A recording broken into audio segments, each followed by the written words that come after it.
السلام عليكم ورحمة الله وبركاته. بسم الله والحمد لله والصلاة والسلام. اللهم صل وسلم وبارك على سيدنا محمد الفاتح لما أغلق والخاتم لما سبق ناصر الحق بالحق والهادي إلى صراطك المستقيم وعلى آله حق قدره ومقداره العظيم. ഏറെ സ്നേഹമുള്ള മുഅ്മിനീങ്ങളെ, സഹോദരങ്ങളെ, സർവശക്തനായ റബ്ബുൽ ഇസ്സത്ത് അനുഗ്രഹീതമായ റമളാനിന്റെ നമ്മുടെ നോമ്പും നമ്മുടെ മറ്റുള്ള എല്ലാ ഇബാദത്തുകളും പരിപൂർണമായി നമ്മിൽ നിന്ന് ഖബൂലാക്കട്ടെ. അല്ലാഹുവിന്റെ മഗ്ഫിറത്ത് വാരിക്കോരി അവന്റെ അടിമകൾക്ക് നൽകുന്ന ഈ രണ്ടാമത്തെ 10 നമ്മോട് വിട പറയുന്ന ഈ അവസാന നിമിഷത്തിൽ ഇന്ന് ജനിക്കുന്ന കുഞ്ഞോമനകളെ പോലെ എല്ലാ പാപങ്ങളിൽ നിന്നും പടച്ചവർ നമ്മളെ എല്ലാം പരിശുദ്ധരാക്കി ഈ 10 വിട പറയാൻ നമുക്ക് തൗഫീഖ് നൽകട്ടെ. മുന്നോട്ടുള്ള ജീവിതം ഈ റമളാനിന്റെ ഈ ദിനരാത്രങ്ങളിലൂടെ നമുക്ക് ലഭിച്ച എല്ലാ നന്മകളും പവിത്രതയും മുറുകെ പിടിച്ച് ജീവിക്കാൻ അല്ലാഹു നമുക്കെല്ലാം തൗഫീഖ് നൽകട്ടെ.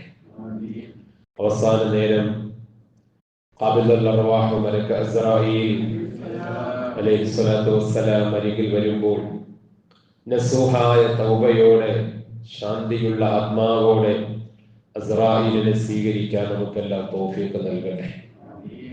നമ്മിൽ നിന്ന് മരണപ്പെട്ടു പോയ നമ്മുടെ എല്ലാ പ്രിയപ്പെട്ടവർക്കും പടച്ചവൻ മഗ്ഫിറത്തും റഹ്മത്തും പ്രദാനം ചെയ്യട്ടെ. കടലിലക്കരെ നമ്മുടെ പ്രിയപ്പെട്ടവർ പ്രവാസ ലോകത്ത് നേരിടുന്ന എല്ലാ പ്രതിസന്ധികളും പ്രയാസങ്ങളും അല്ലാഹു നീക്കി കൊടുക്കുമാറാവട്ടെ. എല്ലാവരുടെ സുരക്ഷിതത്വവും കാവലും അല്ലാഹു നൽകി അവരുടെ തൊഴിലുകളിൽ, അവരുടെ സ്ഥാപനങ്ങളിൽ, ഉപജീവന മാർഗങ്ങളിൽ തുടരാൻ അല്ലാഹു തൗഫീഖ് കൊടുക്കട്ടെ. മുഅ്മിനീങ്ങളെ, ഇന്നത്തെ മഗ്‌രിബോടുകൂടി മൂന്നാമത്തെ 10 നമ്മിലേക്ക് വരികയാണ്. അൽഹംദുലില്ലാഹ്.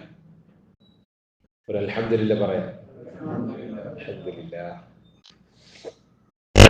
ലഇൻ ശകർതും ലഅസീദന്നകും. അല്ലേ, നമ്മളിപ്പോ മിക്കവാറൊക്കെ എല്ലാവരും കാണുന്നൊരു വാചകമാണ്. ശ്രദ്ധിച്ചിട്ടുണ്ടോ? എവിടെയാണ്? അത് തെറ്റാണ്. അത് ഉണ്ടാകേണ്ടത് ഖൽബിലാണ്, എവിടെയല്ല, കാറിന്റെ പിറകിലല്ല. അത് തെറ്റെന്ന് എന്തെന്ന് ചോദിച്ചാൽ ഖുർആനിന്റെ ആയത്താണത്, ബഹുമാനിക്കേണ്ടതാണ്. ഖുർആനിന്റെ ആയത്തോ ബഹുമാനിക്കപ്പെടുന്നതിനോ നമ്മൾ എന്ത് ചെയ്യാൻ പാടില്ല? ബാത്റൂമിൽ കൊണ്ടുകയറാൻ പാടില്ല. മലിനമാകുന്ന തരത്തിൽ അതിനെ ഉപയോഗിക്കാൻ പാടില്ല. ഖുർആനിന്റെ ആയത്തുകളോ അള്ളാഹുവിന്റെ പേരോ അതുപോലെ ബഹുമാനിക്കുന്നതോ നമ്മുടെ വാഹനങ്ങളിൽ എഴുതി വെക്കുമ്പോൾ ശ്രദ്ധിക്കേണ്ടത് എന്താ? ആ വാഹനത്തിൽ ഒരുപാട് പൊടിപടലങ്ങൾ പിടിക്കും. ചിലപ്പോൾ കാക്ക വന്നിട്ട് എന്ത് ചെയ്യും? കാഴ്ച വെക്കും. അത് ഇതിലായി പോയാലോ? മാത്രമല്ല, ഈ വരുന്ന പൊടിപടലങ്ങൾക്ക് നജസ്സുകളായിരിക്കാം. അപ്പൊ അങ്ങനെ ഒരു പ്രത്യേക സുന്നത്തൊന്നും ഇല്ല. പക്ഷെ അത് എഴുതി വെക്കേണ്ടത് എവിടെയാണ്? ഖൽബിലാണ്. ലഇൻ ശകർതും ലഅസീദന്നകും. നിങ്ങൾ അല്ലാഹുവിന് നന്ദി ചെയ്താൽ അല്ലാഹു നിങ്ങൾക്ക് വർദ്ധിപ്പിച്ചു തരും. ഖുർആന്റെ നല്ലൊരു ആശയമാണത്. പക്ഷെ നമ്മൾ എപ്പോഴും ഓർക്കണം. അതുപോലെ അൽഹംദുലില്ലാഹ്, അല്ലാഹു തആല മൂന്നാമത്തെ 10 നമ്മളെ എത്തിക്കുന്നു. എത്ര ആളുകൾ ഈ റമളാൻ തുടങ്ങിയിട്ട് നമ്മുടെ നാട്ടിൽ തന്നെ മരണപ്പെട്ടു. അല്ലാഹു തആല നമുക്ക് അതിനുള്ള ആഫിയത്തും ആരോഗ്യവും ദീർഘായുസ്സും തന്നല്ലോ എന്ന് അല്ലാഹുവിനെ സ്തുതിക്കാം. അല്ലാഹു തന്ന നിഅമത്തുകൾ വർദ്ധിപ്പിച്ചു തരുമാറാകട്ടെ. പ്രിയമുള്ളവരെ, ഇത്ഖും മിനന്നാർ, അല്ലെ, നരകമോചനത്തിന്റെ 10. ഇന്ന് മഗ്‌രിബിൽ നമ്മൾ അല്ലാഹുമ്മ ഗ്ഫിർ ലനാ ദുനൂബനാ യാ റബ്ബൽ ആലമീൻ എന്നതിന്റെ സ്ഥാനത്ത് നമ്മൾ ചൊല്ലുന്നത് എന്താണ്? അല്ലാഹുമ്മ അത്ഖിനാ മിനന്നാർ വഅദ്ഖിൽനൽ ജന്നത യാ റബ്ബൽ ആലമീൻ. അല്ലാഹുമ്മ അത്ഖിനാ മിനന്നാർ. അല്ലാഹുവേ, നീ ഞങ്ങളെ നരകത്തിൽ നിന്ന് മോചിപ്പിക്കണമേ. വഅദ്ഖിൽനൽ ജന്നത, ഞങ്ങളെ നീ സ്വർഗ്ഗത്തിൽ പ്രവേശിപ്പിക്കുകയും ചെയ്യണമേ. നരകത്തിൽ നിന്നുള്ള മോചനമാണ് അവസാനത്തെ 10 അല്ലാഹു തആല നമുക്ക് സമ്മാനിക്കുന്നത്. നരകമോചനം ചെറിയ കാര്യമല്ലല്ലോ, അല്ലേ? പരലോകത്ത് നരകത്തിൽ നിന്ന് രക്ഷപ്പെടുക എന്നുള്ള നമ്മളുടെ ഏറ്റവും വലിയ ആഗ്രഹമാണ്. അല്ലാഹു തൗഫീഖ് നൽകട്ടെ. അതീഖുല്ലാഹ്, നരകത്തിൽ നിന്ന് മോചിപ്പിക്കപ്പെട്ട ആള് എന്ന് ഭൂമി ലോകത്ത് വെച്ച് സർട്ടിഫിക്കറ്റ് കിട്ടിയ സ്ഥാനപ്പേര് കിട്ടിയ ഒരാളുണ്ട്. ആരെന്നറിയോ? അതീഖുള്ള എന്നാണ് അദ്ദേഹത്തിന്റെ പേര്. അദ്ദേഹത്തിന്റെ സ്ഥാനപ്പേരാണ് അതീഖുള്ള.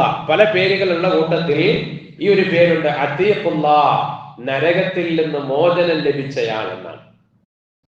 ഇവിടെ വെച്ച് തന്നെ അള്ളാഹുവിന്റെ റസൂൽ മുഹമ്മദ് മുസ്തഫ സല്ലല്ലാഹു അലൈഹി വസല്ലം തങ്ങളുടെ നാവ് കൊണ്ടത് പറഞ്ഞു. അതാരെന്നറിയോ? സയ്യിദിന അബൂബക്കർ സിദ്ദീഖ് റളിയല്ലാഹു അൻഹു ആണ്. എന്താണ് അങ്ങനെ പേര് കിട്ടാൻ കാരണം? അങ്ങനെ പല പേരുകളും പല സന്ദർഭത്തിലും തിരുനബി സല്ലല്ലാഹു അലൈഹി വസല്ലം മഹാനായ അബൂബക്കർ റളിയല്ലാഹു തആലന് ചാർത്തി കൊടുത്തിട്ടുണ്ട്. നബി തങ്ങളുടെ നാവ് കൊണ്ട് പറഞ്ഞിട്ടുണ്ട്. അതിൽപ്പെട്ട ഒരു പേരാണ് സിദ്ദീഖ്. അതിനുള്ള സാഹചര്യം സന്ദർഭം വേറെയാണ്. അതീഖുള്ള, നരകത്തിൽ നിന്ന് മോചിപ്പിക്കപ്പെട്ടയാൾ. കാരണം മഹാനായ അബൂബക്കർ സിദ്ദീഖ് റളിയല്ലാഹു തആല അൻഹു മക്കയിലെ മണലാരുണ്യത്തിലൂടെ നടന്നു പോകുമ്പോൾ മണലാരുണ്യത്തിന്റെ മരുപ്പറമ്പിൽ വിവസ്ത്രനായി മരുഭൂമിയിൽ ഇട്ടുകൊണ്ട്, ചുട്ടുകൊള്ളുന്ന മരുഭൂമിയിൽ ഇട്ടുകൊണ്ട് പീഡിപ്പിക്കുകയാണ് സയ്യിദിന ബിലാൽ റളിയല്ലാഹു തആല അൻഹുവിനെ ഉമയ്യത്ത് എന്ന് പറയുന്ന മുശ്രിക്കായ ഇസ്ലാമിന്റെ ശത്രുവായ യജമാനൻ. ജോലി ചെയ്യാത്തത് കൊണ്ടല്ല, മറ്റേതെങ്കിലും വിരോധം കൊണ്ടല്ല. ബിലാൽ റളിയല്ലാഹു തആല അൻഹുവിനെ ആ മണലാരുണ്യത്തിലിട്ടുകൊണ്ട് വലിച്ചഴച്ച് ശരീരത്തിൽ മുറിവ് വരുന്ന തരത്തിൽ, ശരീരത്തിൽ നിന്ന് ഒലിക്കുന്ന തരത്തിൽ അദ്ദേഹത്തെ ആക്രമിക്കുന്നത് എന്തുകൊണ്ട്? അദ്ദേഹം ലാ ഇലാഹ ഇല്ലല്ലാഹ് മുഹമ്മദ് റസൂലുള്ളാഹ് പറഞ്ഞതിന്റെ പേരിലാണ്. നെഞ്ചിലേക്ക് കല്ലെടുത്ത് വെച്ചിട്ട് പീഡിപ്പിക്കുന്നുണ്ട്, ആക്രമിക്കുന്നുണ്ട്. എന്നിട്ട് പറയുന്നു, നീ മുഹമ്മദിനെ വിശ്വസിക്കണം സല്ലല്ലാഹു അലൈഹി വസല്ലം. നിന്റെ ഈ പുതിയ മതത്തിലെ വിശ്വാസത്തെ നീ കളയണം. യജമാനനാണ് പറയുന്നത്, ഉമയ്യത്ത് അടിമയാണ് സയ്യിദിന ബിലാൽ റളിയല്ലാഹു അൻഹു. പക്ഷേ ആ ഓരോ അക്രമങ്ങൾ ഏറ്റുവാങ്ങുമ്പോഴും, നെഞ്ചിലേക്ക് വലിയ പാറക്കൽ എടുത്ത് വെച്ച് പീഡിപ്പിക്കുമ്പോഴും ബിലാൽ റളിയല്ലാഹുവിന്റെ ഉള്ളിൽ നിന്ന് വരുന്ന ശബ്ദം അല്ലാഹു അഹദ്, അല്ലാഹു അഹദ്, അല്ലാഹു അഹദ്, അല്ലാഹു ഏകനാൻ. ഇതിങ്ങനെ ഒരു സന്ദർഭത്തിൽ അബൂബക്കർ റളിയല്ലാഹു തആല കണ്ടുകൊണ്ട് പോവുകയാണ്. ഉമയ്യത്തിനെ വിളിച്ചിട്ട് ചോദിച്ചു, ഇദ്ദേഹത്തെ മോചിപ്പിക്കാൻ നിനക്ക് എത്ര ദിർഹം വേണം? ഒരു കറുത്ത നീഗ്രയായ അടിമയാണ് ബിലാൽ റളിയല്ലാഹു അൻഹു. മാർക്കറ്റിലേക്ക് കൊണ്ടു നിർത്തിയിട്ട് ലേലം വിളിച്ചാൽ ഒരാളും വലിയ വിലക്കെടുക്കില്ല. കാരണം നീഗ്രയാണ്, കറുത്ത വംശജനാണ് സയ്യിദുനാ ബിലാൽ റളിയല്ലാഹു അൻഹു. അല്ലേ? ലേലച്ചന്തയിൽ, അടിമകളുടെ ചന്തയിൽ മാർക്കറ്റില്ലാത്ത ഒരാളാണ് ഇദ്ദേഹം. 3-4 ദിർഹം കിട്ടും അഥവാ കൂടിപ്പോയാൽ. അബൂബക്കർ സിദ്ദീഖ് റളിയല്ലാഹു അൻഹു ചോദിച്ചു, എത്ര വേണം? ഉമയ്യത്ത് വലിയ എമൗണ്ട് പറഞ്ഞു, വലിയൊരു വില പറഞ്ഞു. വിലപേശാൻ നിന്നില്ല. നേരെ വീട്ടിൽ ചെന്ന് ഉമയ്യത്ത് ചോദിച്ച അത്രയും ദിർഹം കൊണ്ടുവന്ന് അവന്റെ കയ്യിൽ കൊടുത്തിട്ട് പറഞ്ഞു, ഈ ബിലാലിനെ നീ മോചിപ്പിക്കണം റളിയല്ലാഹു അൻഹു. ഈ ബിലാൽ റളിയല്ലാഹുവിന്റെ കൈ പിടിച്ചുകൊണ്ട് നബി സല്ലല്ലാഹു അലൈഹി വസല്ലം തങ്ങളുടെ അടുക്കലേക്ക് മഹാനായ അബൂബക്കർ സിദ്ദീഖ് റളിയല്ലാഹു തആല ചെല്ലുകയാണ്. ഉടനെ പരിശുദ്ധമായ ഖുർആൻ ഇറങ്ങി. ഈ അബൂബക്കർ റളിയല്ലാഹു തആല അൻഹു ബിലാലിനെ മോചിപ്പിച്ചത് അല്ലാഹുവിന്റെ തൃപ്തി ആഗ്രഹിച്ചുകൊണ്ടാണ്. കാരണം എന്താ? വസൈജന്നബുഹൽ തഖാ അല്ലദീ യുതി മാലഹു യതസക്കാ വമാ ലിഅഹദിൻ ഇൻദഹു മിൻ നിഅമത്തിൻ തുജ്സാ إلا ابتغاء وجه ربه الأعلى ولسوف يرضى. ബിലാൽ റളിയല്ലാഹു തആല അൻഹുവിനെ ആ കാലഘട്ടത്തിൽ ഇങ്ങനെ ഒരാൾ വലിയ പൈസ കൊടുത്ത് മോചിപ്പിക്കുക എന്നുള്ളത് ആളുകൾക്ക് വിശ്വസിക്കാൻ കഴിയുന്ന കാര്യമല്ല. അങ്ങനെ ഒരാളും ചെയ്യില്ല. അപ്പൊ ചില കുശുംബന്മാര് പറഞ്ഞു, അസൂയക്കാരന്മാര് പറഞ്ഞു, ബിലാൽ എന്തോ വലിയ ഉപകാരം അബൂബക്കർ ചെയ്തിട്ടുണ്ട്, എന്തോ ഭൗതികമായ വലിയ നേട്ടം ബിലാലിനെ കൊണ്ട് അബൂബക്കറിന് ഉണ്ടായിട്ടുണ്ട്, അതിന്റെ പ്രത്യുപകാരമായി ചെയ്തതാണ് ഇത്രയും വലിയ പൈസ കൊടുത്തിട്ട് ബിലാലിനെ മോചിപ്പിച്ചത് റളിയല്ലാഹു അൻഹു എന്ന് പറഞ്ഞിട്ട് ആളുകൾ അതിനെ ചെറുതായി കണ്ടു. എല്ലായിടത്തും അങ്ങനെ നല്ലല്ലേ? ആരെങ്കിലും എന്തെങ്കിലും നല്ല കാര്യം ചെയ്യാൻ വേണ്ടി നിന്നാൽ, നല്ല കാര്യം ചെയ്താൽ ഉടനെ ചിലയിടത്തു നിന്നൊക്കെ കമന്റ് ഇതുപോലെ വരും, അല്ലേ? ഇതിനെന്തോ വലിയ ലക്ഷ്യം അവന് വേറെ ഉണ്ട്, ഇതിന്റെ പിന്നിൽ അവന് വേറെ എന്തോ കാര്യമുണ്ട്. ഇതിങ്ങനെ പറയുന്ന ആ കാലഘട്ടത്തിലുണ്ടായിരുന്നു. ഉടനെ മഹാനായ റൂഹുൽ അമീൻ മലക്ക് ജിബ്രീൽ അലൈഹിസ്സലാത്തു വസ്സലാം വന്നുകൊണ്ട് ബോധിക്കൊടുത്തതാണ് നബിയെ, ഇതാ നരകത്തിൽ നിന്ന് രക്ഷപ്പെട്ട ഒരാളുണ്ട് നബിയെ, നരകമോചനം ലഭിച്ച ഒരാളുണ്ട് നബിയെ. അദ്ദേഹം ചെയ്തത് എന്തെന്നറിയുമോ? അല്ലദീ യുഅ്തി മാലഹു യതസക്ക. അദ്ദേഹം സ്വയം പരിശുദ്ധനായിക്കൊണ്ട് അദ്ദേഹത്തിന്റെ സമ്പത്ത് അല്ലാഹുവിന് വേണ്ടി കൊടുത്തു നബിയെ. ബിലാലിനെ മോചിക്കുവാൻ ചെലവഴിച്ച സമ്പത്തിനെ അല്ലാഹുവിന് കൊടുത്തു എന്ന് അല്ലാഹു പ്രഖ്യാപിക്കുകയാണ്.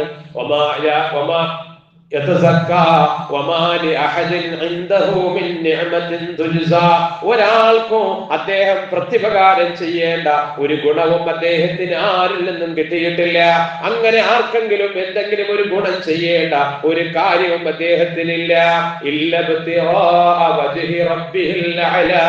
ഉന്നതനായ അല്ലാഹുവിന്റെ തൃപ്തി ആഗ്രഹിച്ചുകൊണ്ടല്ലാതെ അദ്ദേഹം അത് ചെയ്തിട്ടില്ല നബിയെ.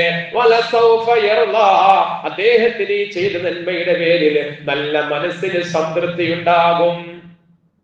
ഇതായി തോന്നിയിട്ട് അബൂബക്കറിനോട് പറഞ്ഞു, അബൂബക്കറെ, നീ ബിലാലിനെ ഉമയ്യത്തിന്റെ അടിമത്തത്തിൽ നിന്ന് മോചിപ്പിച്ചതിന് പകരമായി അല്ലാഹ് ഇതാ നിങ്ങളെ നരകത്തിൽ നിന്ന് മോചിപ്പിച്ചിരിക്കുന്നു. മുഹമ്മദ് മുസ്തഫ സല്ലല്ലാഹു അലൈഹി വസല്ലം. അത്രയും വലിയ വിലപ്പെട്ട കാര്യമാണെന്ത്? നരകമോചനം. അള്ളാഹു നമുക്ക് നൽകുമാറാകട്ടെ. ആ നരകമോചനത്തിന് വേണ്ടി അള്ളാഹു നമുക്ക് നിശ്ചയിച്ചിരിക്കുന്ന 10 ദിവസമാണ് അൽഹംദുലില്ലാഹ് നമ്മിലേക്ക് കടന്നു വരുന്നത്.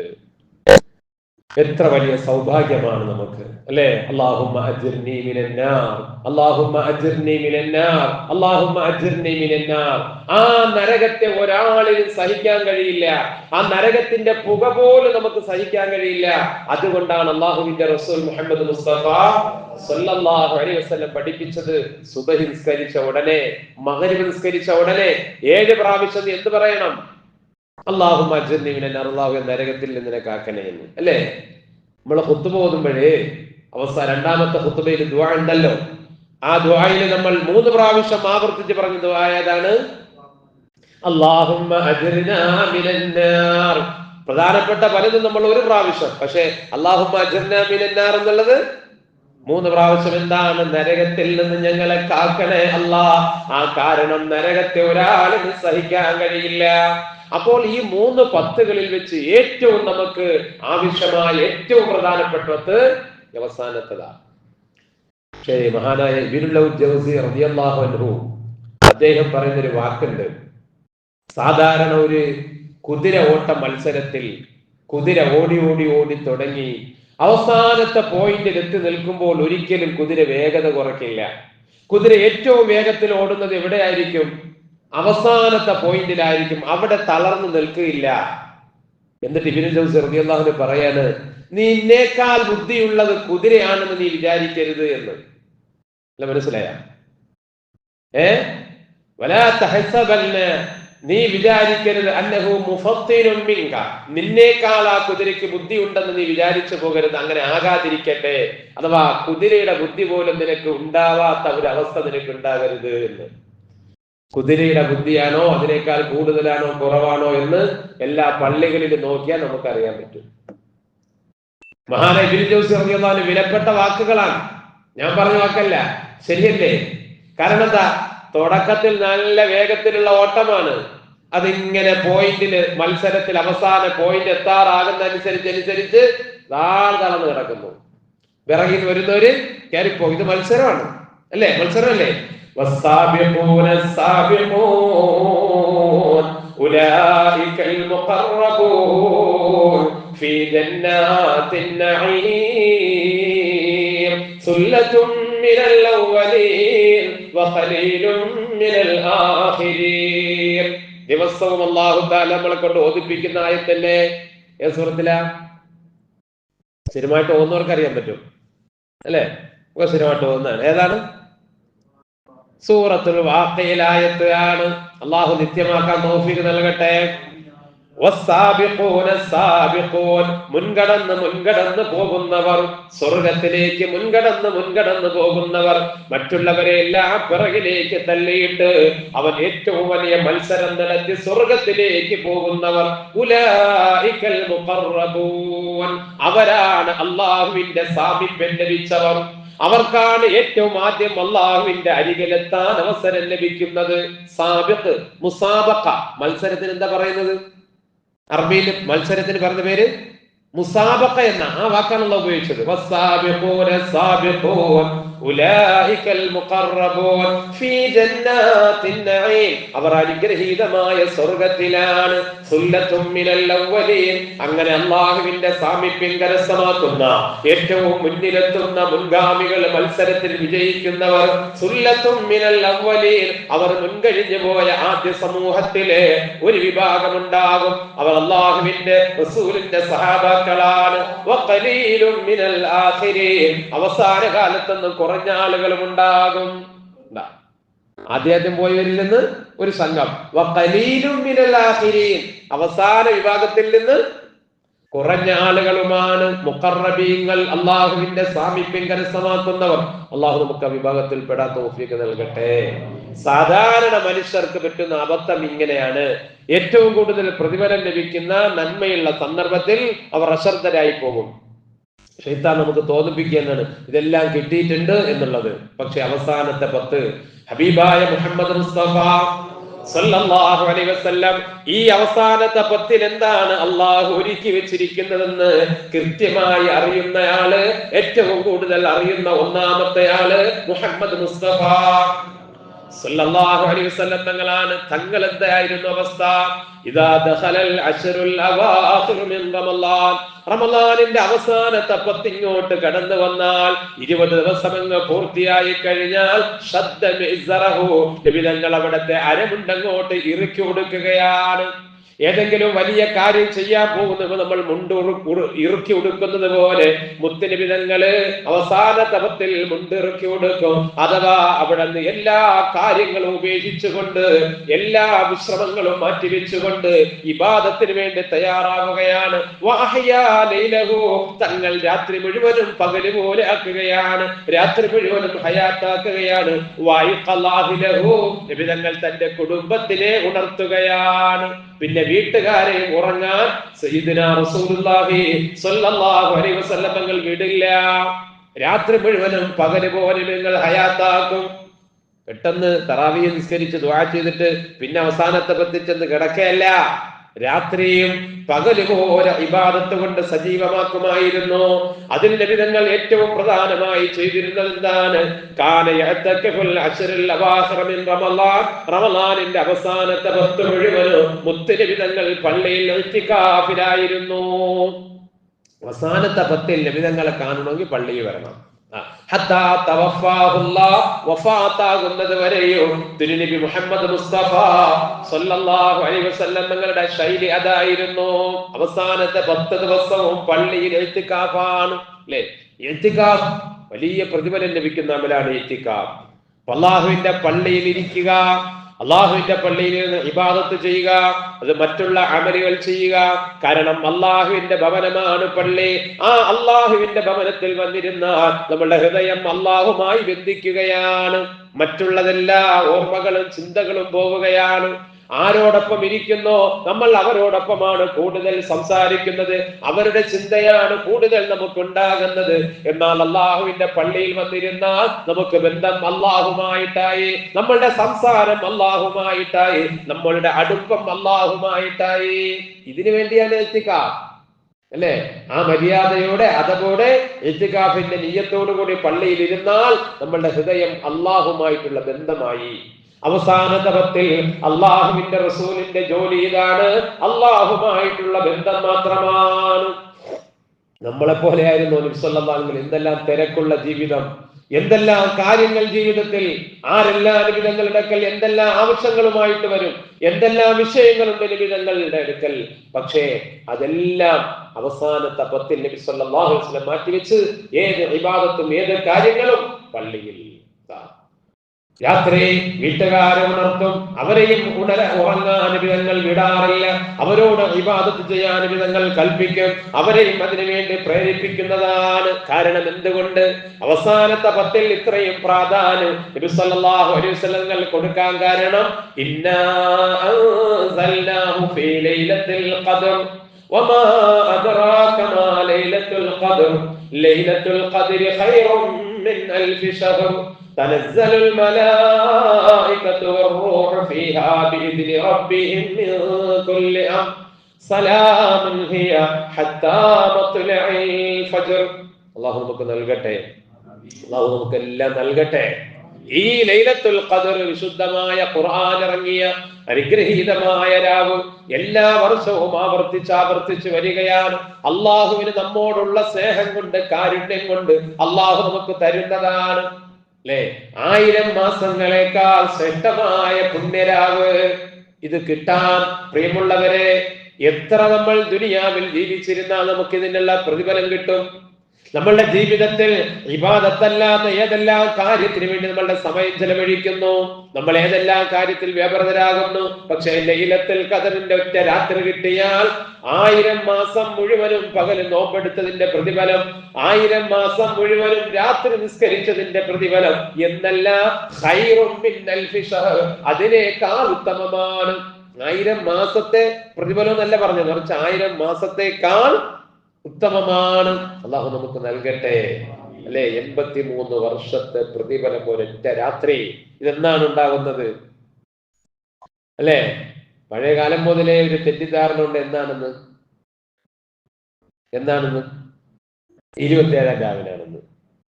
അല്ലെ, 21 രാവ് പോലെ, 23 രാവ് പോലെ, 25 പോലെ, 29 പോലെ സാധ്യതയുള്ള ഒരു രാവാണ് 27.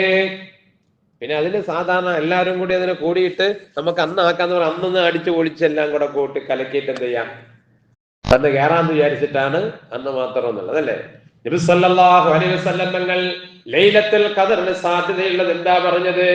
നബി തങ്ങൾ എന്നാണ് ലൈലത്തുൽ ഖദ്ർ എന്ന് അറിയിക്കാൻ സഹാബാക്കളുടെ നടുവിലേക്ക് വരുന്നൊരു സന്ദർഭം ഉണ്ടായി. നബി തങ്ങൾക്ക് വഹി കിട്ടി, ലൈലത്തുൽ ഖദ്ർ ഇന്ന രാത്രിയാണ്, അത് അറിയിക്കുവാൻ നബി തങ്ങൾ ആവേശത്തോടെ സഹാബാക്കളുടെ അടുക്കലേക്ക് വരുമ്പോൾ വഴിയിൽ വെച്ച് 2 പേരെന്തോ കാര്യത്തിന് തർക്കിക്കുകയാണ്, കലഹിക്കുകയാണ്. ഇത് കണ്ട നബി തങ്ങൾ പറഞ്ഞു, ലൈലത്തുൽ ഖദ്ർ 1000 മാസങ്ങളേക്കാൾ ശ്രേഷ്ഠമായ രാവ് എന്നാണെന്ന് നിങ്ങളെ അറിയിക്കാൻ ഞാൻ വന്നതാണ്. പക്ഷെ എന്റെ ഉമ്മത്തുകളിൽപ്പെട്ട 2 ആളുകളെ തർക്കിക്കുകയും കലഹിക്കുകയും കണ്ടിട്ട് ആ വഹി അങ്ങ് ഉയർത്തിപ്പോയി. കാരണം അള്ളാഹുവിന് ഇഷ്ടപ്പെട്ടില്ല, 2 പേരുടെ തർക്കവും കലഹവും അള്ളാഹുവിന് ഇഷ്ടപ്പെട്ടില്ല. അത് കാരണം ആ വഹി ഉയർത്തി. എന്നിട്ട് പറഞ്ഞു, ലഅല്ലഹു ഖൈർ, അത് ചിലപ്പോ നല്ലതായിരിക്കും. അതുകൊണ്ട് നിങ്ങൾ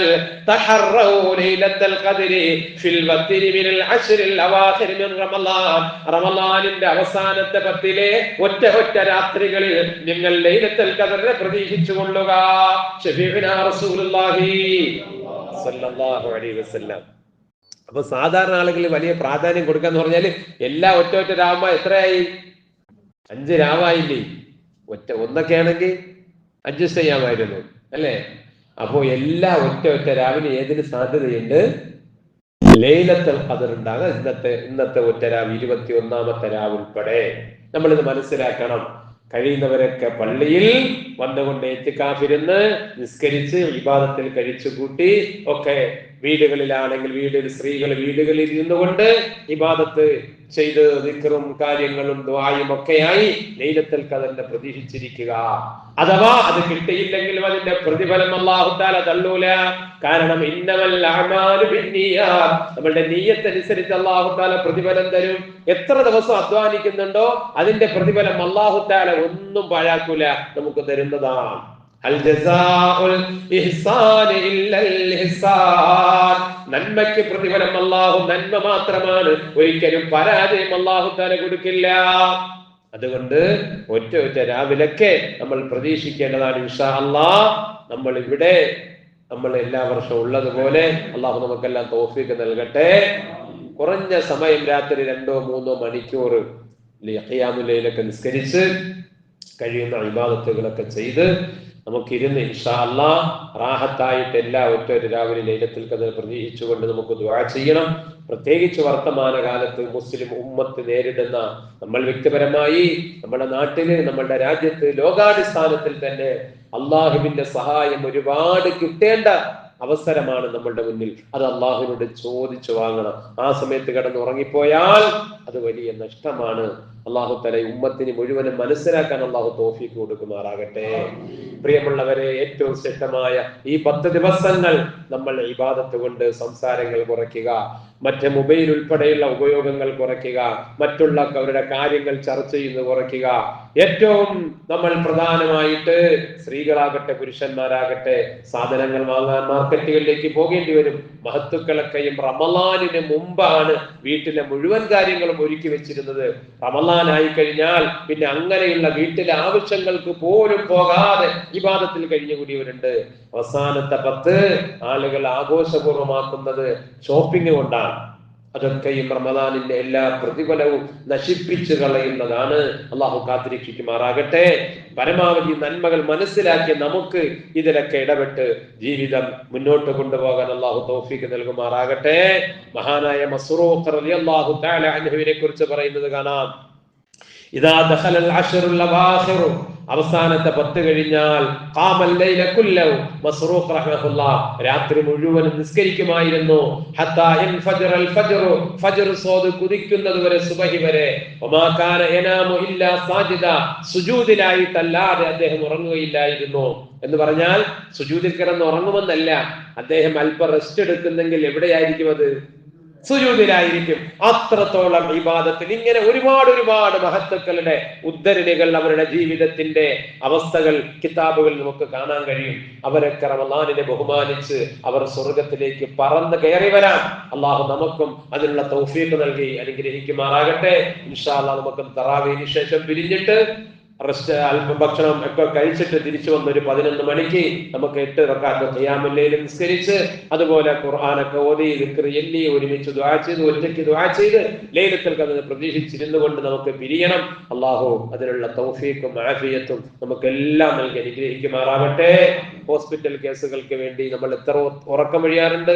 നമ്മളുടെ പ്രിയപ്പെട്ടവർക്ക് വേണ്ടി, പലർക്ക് വേണ്ടി, പല കാര്യത്തിന് വേണ്ടി എത്ര നമ്മൾ ഉറക്കമൊഴിയാറുണ്ട്.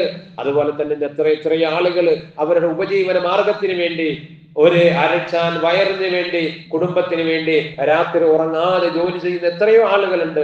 പ്രിയപ്പെട്ടവരെ, നമുക്ക് അള്ളാഹുവിന് വേണ്ടി, അഥവാ നമുക്ക് വേണ്ടി തന്നെ ദുനിയാവിനും ആഖിറത്തിനും വിജയത്തിന് വേണ്ടി നമ്മളുടെ പള്ളിയിൽ ഇരുന്നു കൊണ്ട് ഒരല്പസമയം ഉറക്കമൊഴിയാൻ, വീടുകളിൽ ഉറക്കമൊഴി വ്യാധ ചെയ്യാൻ നമുക്കും നമ്മളുടെ പ്രിയപ്പെട്ടവർക്കും എല്ലാം അള്ളാഹു തൗഫീഖ് നൽകി അനുഗ്രഹിക്കുമാറാവട്ടെ.